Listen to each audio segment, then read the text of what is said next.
এমন রোড দিয়ে মোটরসাইকেলে যাওয়ার অভিজ্ঞতা একেবারেই ছিল না। কি পরিমাণে রাস্তা যে খারাপ সেটা একটু দেখলে বুঝতে পারবেন। বাপরে, মানে একে তো খারাপ রাস্তা, তার উপর হুন্ডাওয়ালা এমন জোরে জোরে চালাইতেছে ভাই রে ভাই, মানে কি বলবো, সামনে থেকে পিছনে, পিছন থেকে সামনে, কখন যে যাইতেছি আর আল্লাহ আল্লাহ করতেছি তাড়াতাড়ি যেন পৌঁছায়। বাপরে বাপ, এই রাস্তা দিয়ে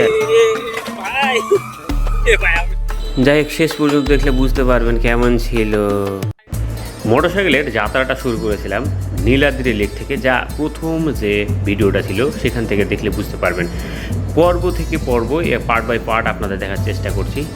আর প্রথমে রাস্তাগুলো অনেক সুন্দর ছিল, বিউটিফুল ভিউ ছিল বাপরে, কিন্তু শুরু হয় এই পথ থেকে। দেখুন, গ্রামের এলোপাথাড়ির রাস্তা, তার উপর কাঁচা রাস্তা হলে তো কোনো কথাই ছিল না, কিন্তু পানি, রাস্তা দিয়ে পানি, কাদা, গরু বাছুর, হাঁস মুরগি, কবুতর আর ব্রিজ, সেই হাবি ঝাবি পার হয়ে জীবনটা মনে করেন যাই যে অবস্থা। নেমে যাই, বাপরে, তুমি যেতে পারবা? এদিক দিয়ে, এদিক দিয়ে, এদিক দিয়ে। ও ওই যে ওদিকে বন্ধ করে রাখছি। শালা, এটা কোনো কথা?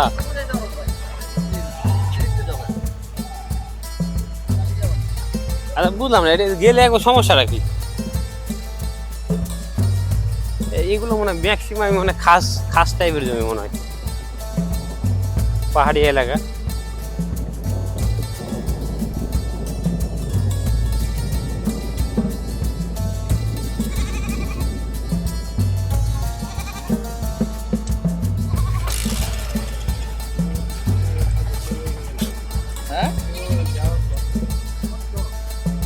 যাই হোক, 7 সমুদ্র 13 নদী পাড়ি দিতে হবে আমাদের একটাই গন্তব্য, শিমুল বাগান দেখবো। বাপরে, কিন্তু এই যে মোটরসাইকেলওয়ালা ভাই, মানে সে মনে হয় বিমান চালাইতো, যাই হোক ভুলক্রমে মনে হয় মোটরসাইকেল চালাচ্ছে। কিন্তু এই রাস্তা দিয়ে আমি যদি চালাইতাম নির্ঘাত 2-4 বার আছাড় খাইতাম, এটা শিওর।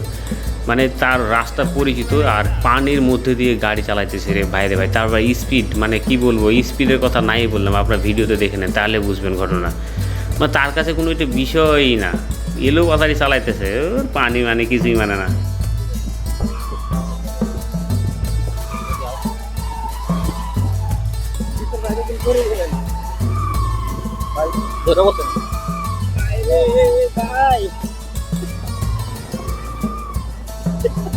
চালাইতে পারতাম না, চালাইতে পারতাম ভাই। তুমি নামাই দেবে সব জায়গাতে, নাহলে হুন্ডাই তো পিছন দিকে উল্টে যাবো পারে।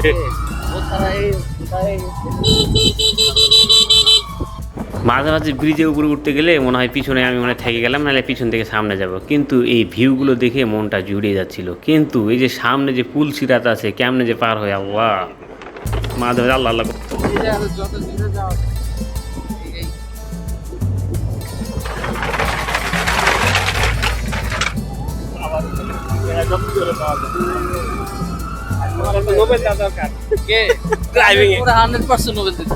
সুবহানাল্লাহ। এই যে আকাশ ছোঁয়া পাহাড়গুলো আর এই বিশাল দিগন্ত জোড়া মাঠ, এই ফসলের মাঠের ভিতর দিয়ে এরকম অলিগলির রাস্তা, তো সেইটা পার হতে গিয়ে হয়তো বা কিছুটা কষ্ট হচ্ছে, কিন্তু তারপরেও এই দৃশ্যগুলো দেখে মনটা জুড়ে যাচ্ছে। মনে হচ্ছিল যে কখনো আসবো কি না জানি না, কিন্তু এই দৃশ্যগুলো হয়তো বা স্মৃতি হিসাবে রয়ে যাবে। যাই হোক, এই সুনামগঞ্জের এই ব্লগটা আমার স্মৃতি হয়ে থাকবে এই বাইকের কারণে। মানে এই বাইকটা যে পরিমাণে ঘুরিয়েছি, পরবর্তী ভিডিওগুলো দেখলে আরও হয়তোবা আরও বেশ কিছু দেখার চেষ্টা করবো ইনশাল্লাহ। তো যাই হোক, যাচ্ছিলাম আর এই বাইকওয়ালার একটু প্রশংসা করছিলাম যে কীভাবে নোবেলটা দেওয়া যায়, মানে যেভাবে হোক নোবেল দিতেই হবে ভাই, বাইকওয়ালা ভাইকে। ও কি বলবো ভাই রে ভাই, কিছু বলার নাই। আর এই দৃশ্যগুলো বেশি আমাকে ভালো লাগছিল, এরকম ফসলের মাঠ যে উঁচু উঁচু আকাশ ছোঁয়া পাহাড়গুলো মেঘে ঠেকে আছে, আর আমরা যাচ্ছি তীব্র গতিতে। মানে আমি বাইক ধরবো না ক্যামেরা ধরবো দিশা পাচ্ছিলাম না, যার কারণে ভিডিওটা একটু অপরিষ্কার দেখাচ্ছে কিংবা অগোছালো দেখাচ্ছে, কিন্তু আপনারা একটু মানিয়ে নেবেন দেখার সময়, কিছু বলার নেই বাইরে ভাই। সামনে রয়েছে আরও ইন্টারেস্টিং মানে দৃশ্যগুলো। আর দেখতে দেখতে অনেকটা মানে পথ পাড়ি দিয়েছি। আর বারবার জিজ্ঞেস করছি, ভাই তোমার বাইক কখন নিয়ে যাবে আমাদের সেই শিমুল বাগানে, কিন্তু পথ যেন শেষই হচ্ছে না। তারপরেও চেষ্টা করছি খুব দ্রুত যাওয়ার, মানে আমরাও চেষ্টা করছি, সে আমাদের চাইতে আরও বেশি চেষ্টা করছে। যাই হোক, ভাগ্য ভালো আমরা দুজন ছিলাম। বাপরে বাপ, একটু রাস্তা যখন ভালো হয় তখন সে এত স্পিডে গাড়ি চালায়, মানে কখন যে আমি পিছন থেকে সামনে চলে যাব ব্রেক কষলে, তাই আমি চিন্তা করছিলাম। তবে সবচেয়ে সৌন্দর্যের দৃশ্যগুলো, আশেপাশের চমৎকার গ্রামীণ পরিবেশ, একটা মানে প্রত্যন্ত অঞ্চলে এরকম হয় স্বাভাবিক। এখানে যোগাযোগ ব্যবস্থা বলতে এইরকম কাঁচা রাস্তা ছাড়া আর কোনো কিছু নেই।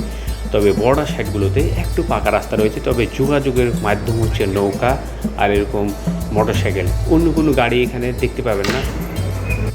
দেখুন, মানে গ্রামের রাস্তা সরু রাস্তা, কিন্তু বাড়িঘরগুলো আমাকে অবাক করেছে। বিশেষ করে এই রাস্তাঘাট এখানকার এত পরিমাণে প্রত্যন্ত, মানে আমাদের এলাকা আছে তার চেয়ে আমাদের চাইতে মনে হয় বেশি।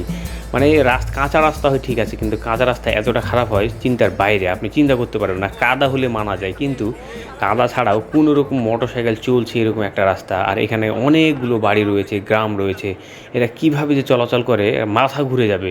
পাকা রাস্তা অনেক দূরে, তো সেই ক্ষেত্রে দেখা যায় এদের চলাচলের মাধ্যম। ভাই রে ভাই, এটা পানি বিক্রি আছে না ভাই রে ভাই।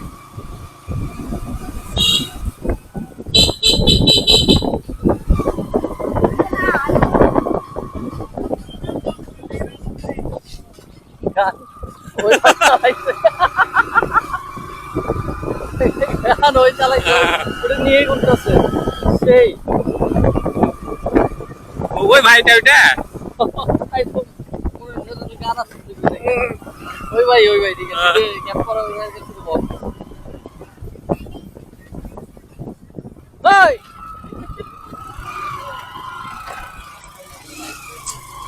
ওরে ভাই রে ভাই,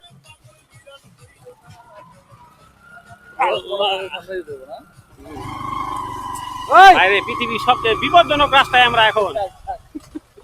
না না রিস্ক নিয়ে লাভ নেই। তুই মানুষ চেঞ্জ করে বাইরে সামনে দে, উল্লাই পড়বে নইলে সামনে দিলে তোর। আপনি সামনে যান একদম, মানে ভালো কথা কইছে। ভাই বক্স বন্ধ হয়ে গেল কেন? চালান চালান।